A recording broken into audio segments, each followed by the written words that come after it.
I am James Harris, and I was 52 when the events I'm about to share unfolded. I was married to my beloved wife, and we had 2 grown children who we had raised well. I had a good job that I enjoyed, and life was wonderful until it took a turn for the worse. It all began on a Tuesday evening when I worked late, but not late enough for my wife to worry. I headed home after rush hour, picking up Chinese food on the way as we had agreed. I parked in the garage, lowered the door, and gathered my briefcase and groceries. I was like a hunter returning home to feed his family, or at least that's how it felt in modern-day America. However, I immediately noticed that my wife's car was not in its usual spot. I assumed she must have left for a last-minute errand and would be back soon. I left the food on the kitchen table to keep it warm, and if she stayed out late, we could heat it up in the microwave. I walked down the hallway to the front door, turned towards the stairs, and headed to our bedroom to change into something more comfortable. It was my usual routine. 10 minutes later, I called out to my wife, but there was no response. I started to wonder where she could have gone, and thought she might have left a note.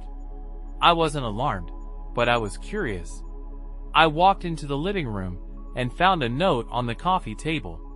It wasn't the note I was expecting, but one I never could have imagined.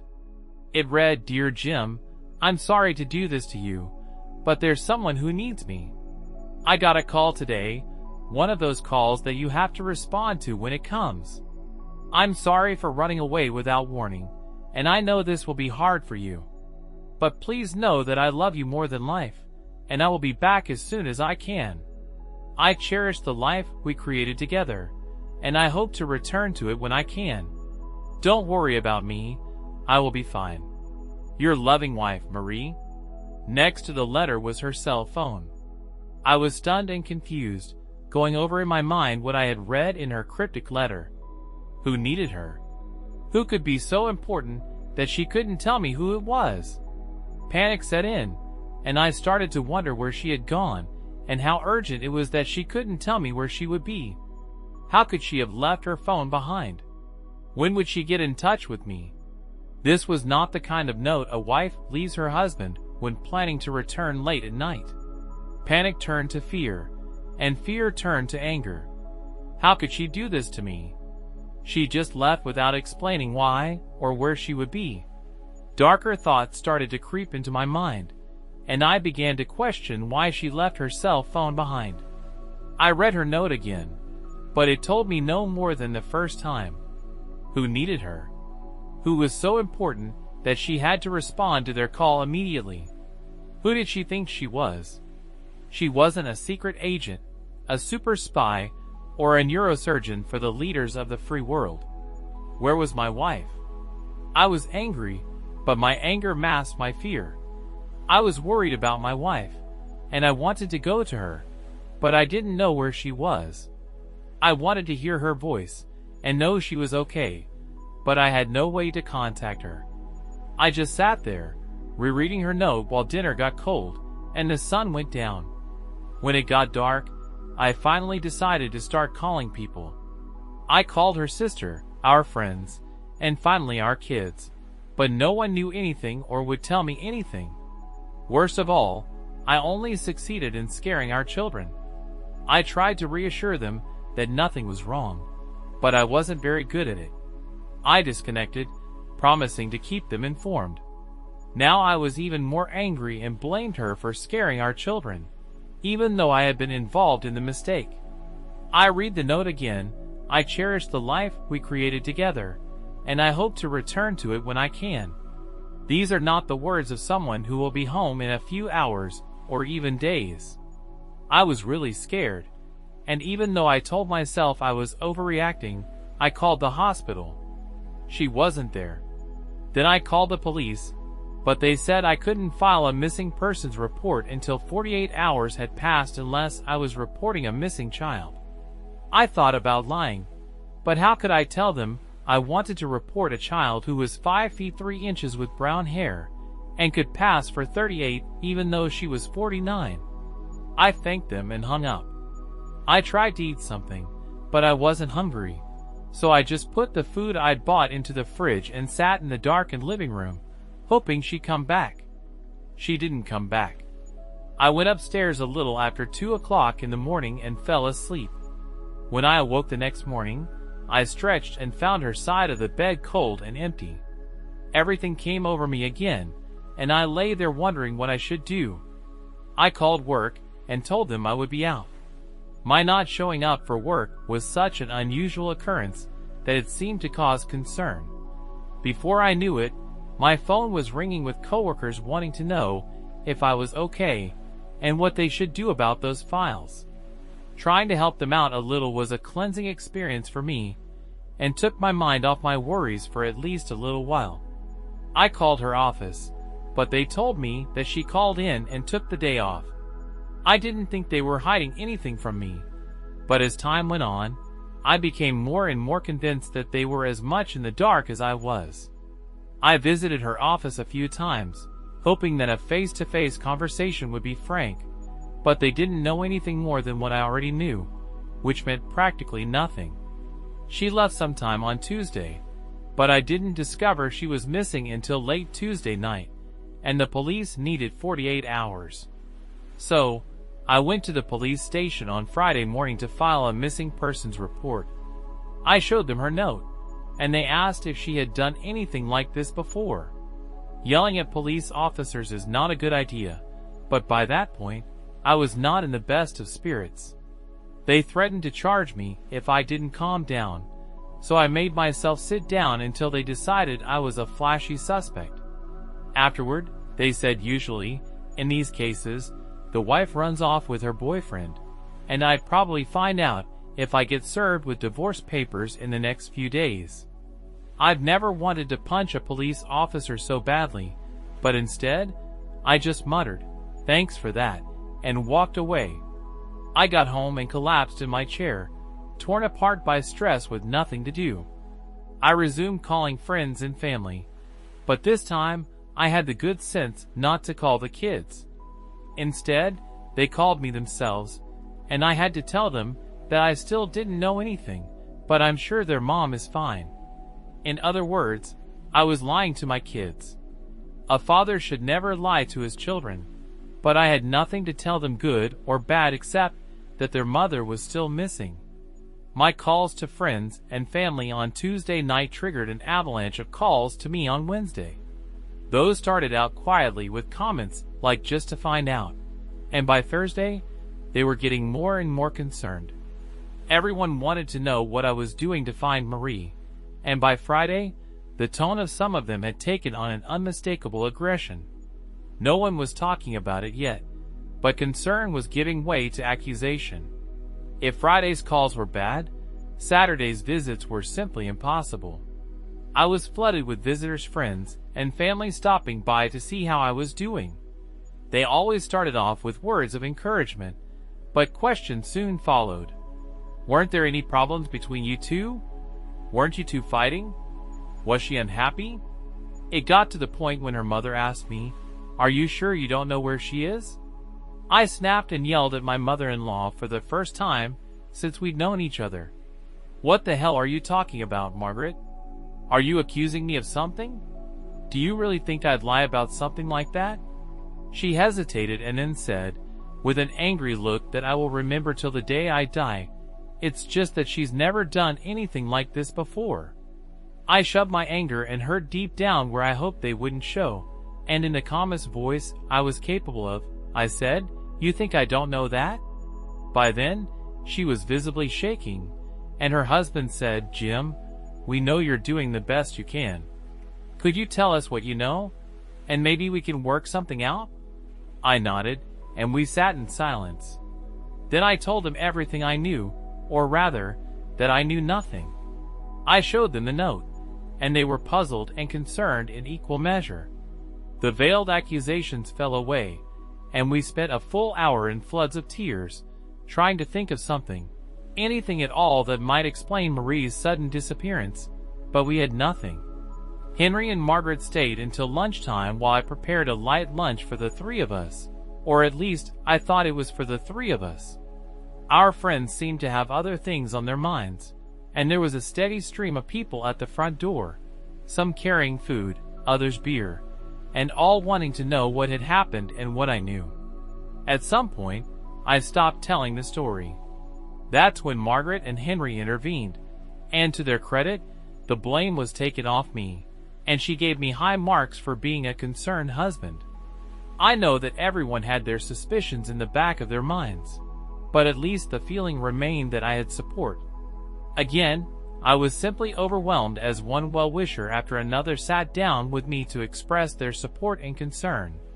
I encouraged everyone to contact the police if they thought of anything that might help, but I secretly thought that someone knew something they weren't telling me and hoped the information would reach the authorities, even if I never found out. As far as I could tell, no one knew anything, and other than a few supporters calling the police to ask if they had any leads, nothing happened for weeks.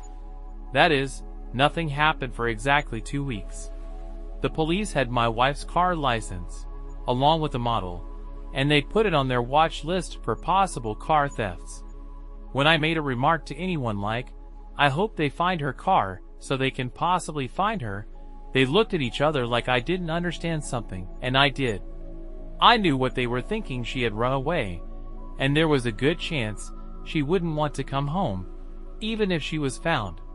I tried to go out to work, but I was useless there, and everyone told me to go home, so I went home, and there I was, just as useless. First, I sat there and made phone calls. Then, I drove around looking for her car. I even drove past her friends' houses, thinking maybe they were hiding her, though I couldn't imagine why. Day after day, I worried, called, drove, and alarmed the police, but got nowhere. In a fit of desperation, I went to my lawyer to ask what I should do, and he put me in touch with a private investigator. Officially, the police said it was my right. Unofficially, I could see that they didn't like it.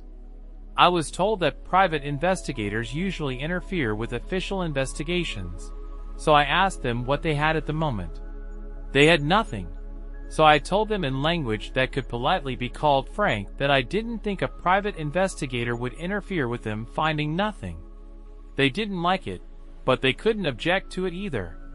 The private investigator was expensive and came back with exactly the same thing. The police already had nothing. As I said, it was 2 weeks after Marie's disappearance. I was still doing the same things, making phone calls, driving around, and watching the news. But I also started checking Marie's social media, her credit card activity, and our bank accounts. There was nothing on the card, but 2 weeks later, there were withdrawals from an ATM in a town 200 miles away. I immediately called the police and let them know about it. This got their attention, and within half an hour, 2 detectives were at my door, and the suspicions began again. Finally, I looked them in the eye and, in the calmest voice I was capable of, but which in retrospect was only one small step away from rage, I said, "No, I didn't go there, and I didn't use the car. I was here in the city the whole time, calling friends, driving around looking for her car, and doing a hell of a lot more than any of you. Now you have a lead, so get off your fat asses and follow it." They clearly didn't like me very much and just as clearly didn't care, but after half an hour of assurances and veiled accusations, they left. To their credit, they did contact the police in that town and gave them the information about the manhunt for Marie and her car.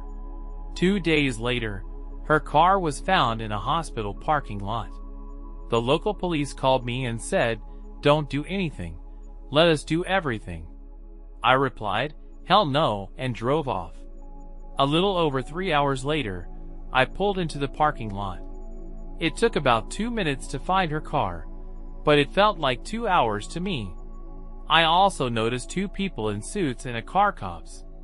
I parked and walked over to them. I guess they were waiting for me. I showed them my driver's license and said, "Show me your badges." They looked at each other and, being disgruntled, still did as I asked. I knelt down and asked them to tell me what they knew, but all they knew was that they had the car, and no one had approached it since they got there. When I said I was going to go ask about my wife, they informed me that they had already asked. I thanked them with all the fake sincerity I was capable of and informed them that I was going to do it anyway. My tension was building quickly, and making friends here was not something I was going to do. The hospital receptionist didn't know my wife's name and didn't know anything about the car parked outside, so I decided to join the stakeout. I had nothing to hide and everything to gain, so I asked to sit in the back seat of their car. It was probably the first time I had surprised a police officer since it all started, but they agreed, and I joined them for the next hour. We talked, and I briefly told them the little I knew. When their shift was over, and it was time for them to leave, they agreed to let me keep an eye on the car but made one thing clear. If anyone comes for the car, whether they're coming out of the hospital or driving up to it, don't interfere. Just call us and tell us the car is moving. Don't try to follow it.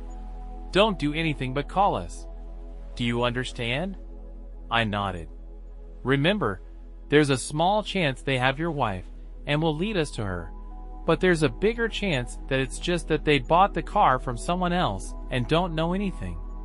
However, they may be able to help us track down the person who sold them the car. It's very important that you do nothing. Do you understand? For the first time since this whole thing started, I actually understood and agreed. I went back to my car, and for the next 3 hours, I sat there hunched over in the seat, watching Marie's car.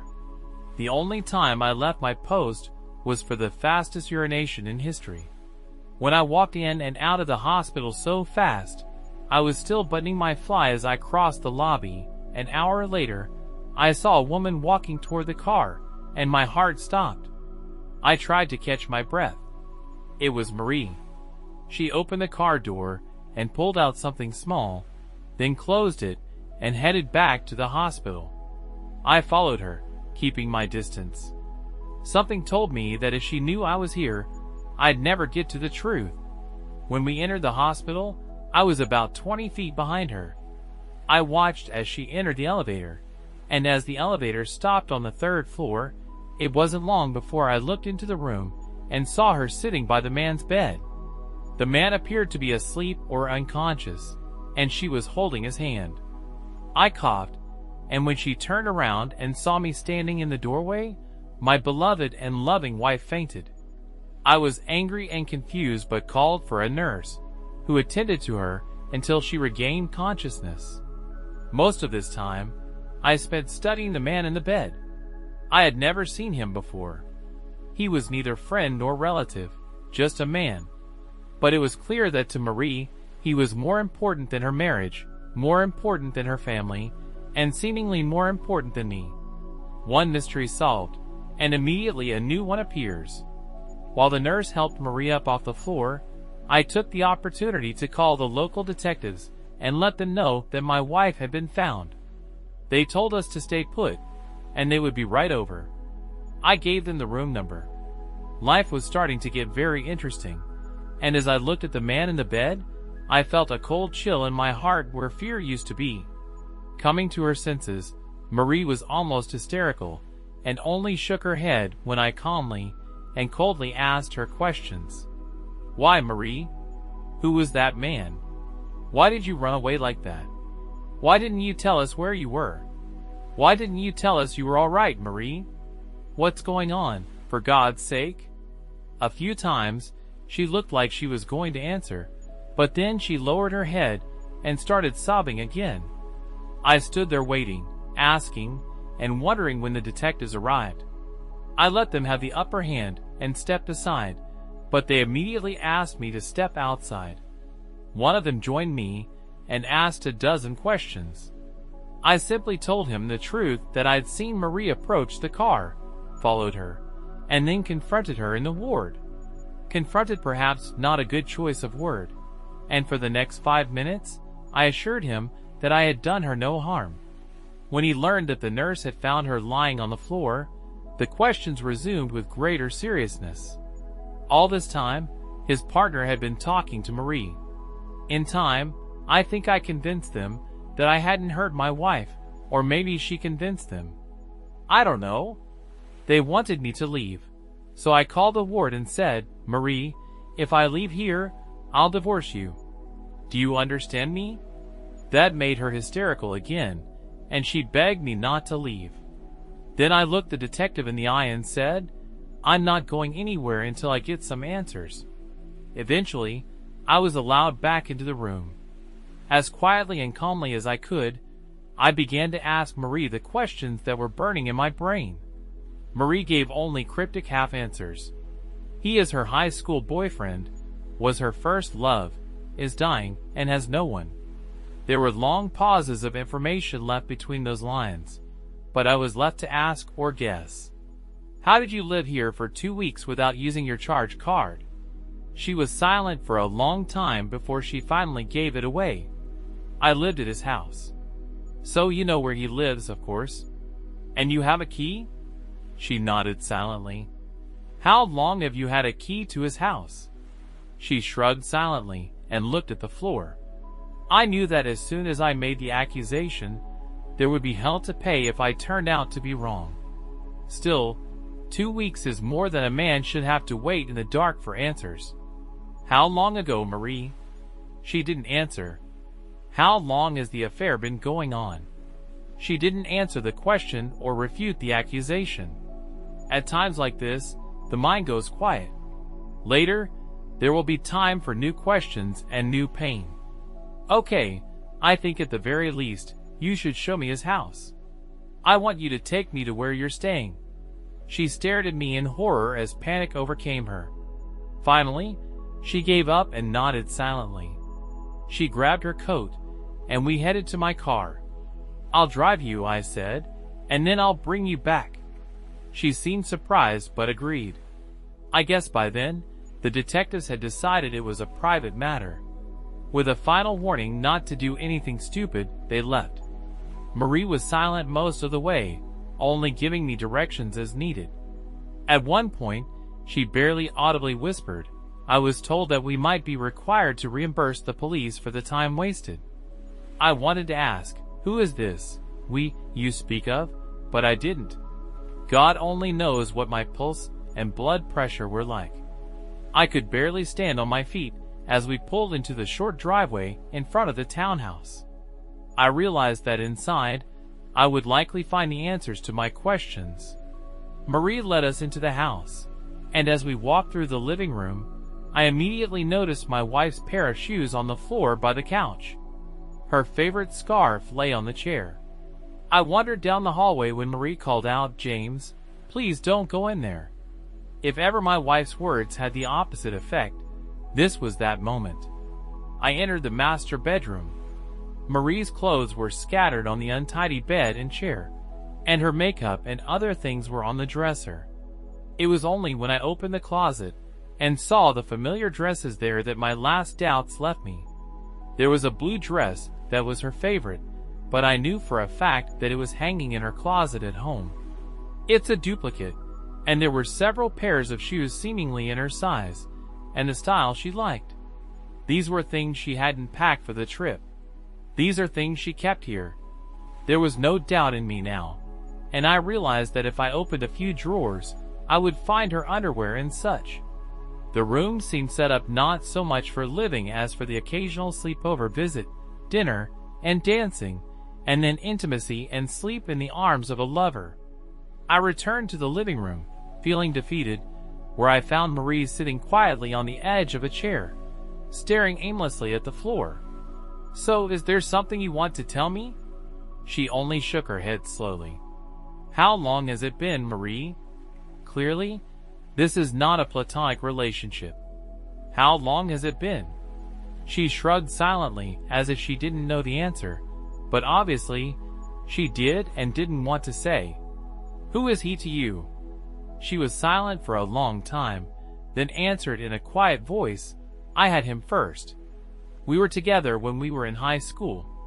I wondered if she meant high school or college, but both were long enough ago that I decided it didn't matter. "How long have you been seeing him behind my back?" That made her head jerk sharply, but she couldn't deny it. She would have wanted to deny it, wanted it to be untrue, but we both knew it wasn't. We got back together about 7 years ago. At first, it was just lunches, then dinners. One night when you were out of town, we went to a dance. It was a year before we, she stammered. Before you had sex? She nodded her head slowly. So, you had sex with him behind my back for 6 years? How did you do it? Did you come over here, or does he come to our house? This elicited an immediate reaction from Marie. Her head jerked upward. I never brought him to our house. I swear. I wouldn't do that to you. I nodded, feeling angry. So you can sleep with him, but you won't entertain him in our house. Glad to hear you draw the line somewhere. She got angry but couldn't deny anything. After a long silence, she said, I never stopped loving you. He never took anything from you. I swear it was only a few nights a year, and I stayed with you forever. It was a lie taken from a cheater's playbook, and I thought, what's the point of arguing? But there was a point. It took away at least part of the love you said you had for me. You were saving a part of your heart for him. You lied to me repeatedly because of him, made vows to me, but gave him a part of yourself that you said was only for me. Don't tell me he never took anything from me. He took everything, even if you don't think so, Marie. She was crying, and I stood silently by her side. I knew everything I needed to know. I thought about trashing his house, smashing everything I could, but he wouldn't come back here. In the end, I just gave up. Come on, Marie. I'll take you back to your lover's bedside. This brought on a new round of tears, but my heart was broken, and I had nothing to comfort her with. I drove her back to the hospital, and getting out of the car, she begged me, James, please give me some time. He has no one. I can't let him die alone. I'll be home soon. The last sentence elicited a short sob. I'll be home soon, and we can go back to our life together. Please, I love you. I swear. I nodded silently and let her go, telling her he was waiting for her.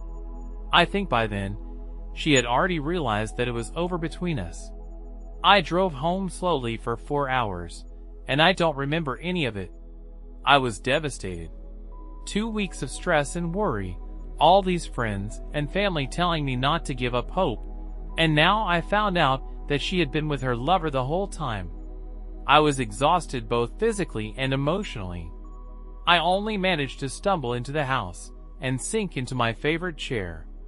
I don't know how much time passed before the first phone call rang. It was her parents, and they wanted to know where I had been and if I had learned anything. That's when I realized I had driven 200 miles without saying a word to anyone. I briefly considered sparing Marie the embarrassment, but apparently I had spent the last vestiges of my manly love for the woman who had betrayed me over the years. So, I told Henry and Margaret everything.